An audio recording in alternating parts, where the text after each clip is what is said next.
ஒரு குடும்பத்தில் தந்தை இறந்து போனார். வயதுக்கு வந்த மகன் குடும்ப பொறுப்பு ஏற்றான்.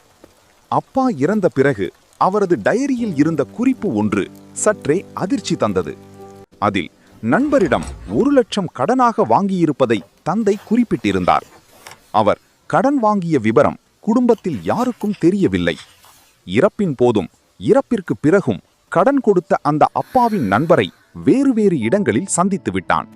அவரும் இவனிடம் நலம் விசாரித்ததோடு சரி, அவனது அப்பாவிடம் வழங்கியிருந்த கடன் குறித்து பேசாதது ஆச்சரியம் தந்தது.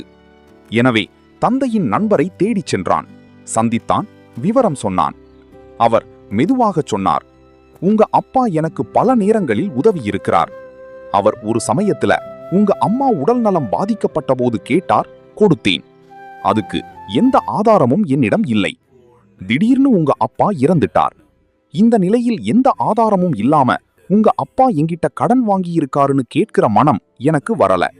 அதுக்கு முக்கிய காரணம், கடன் வாங்கும் போதே இது வீட்டிற்கு தெரிய வேண்டாம்னு சொன்னார். அவர் இறந்த பிறகும் அவர் வார்த்தைக்கு மதிப்பளிப்பதுதான் நியாயம்னு பட்டது.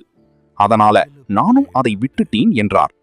எங்க அப்பா கையெழுத்து போட்டு கடன் வாங்கலைனாலும் அதை திரும்ப கொடுக்கிறது தான் அவரோட மகனுக்கு அடையாளமாக இருக்கும் என்ற மகன் கையோடு கொண்டு சென்றிருந்த பணத்தை திரும்ப கொடுத்தான். நண்பர் நெகிழ்ந்தார். பண்பும் செயலும் தான் ஒருவனை உயர்த்தும், மதமோ சாதியோ வசதியோ அல்ல. இந்த சம்பவத்தில் 2 நல்லவர்கள் அடையாளம் காணப்படுகிறார்கள்.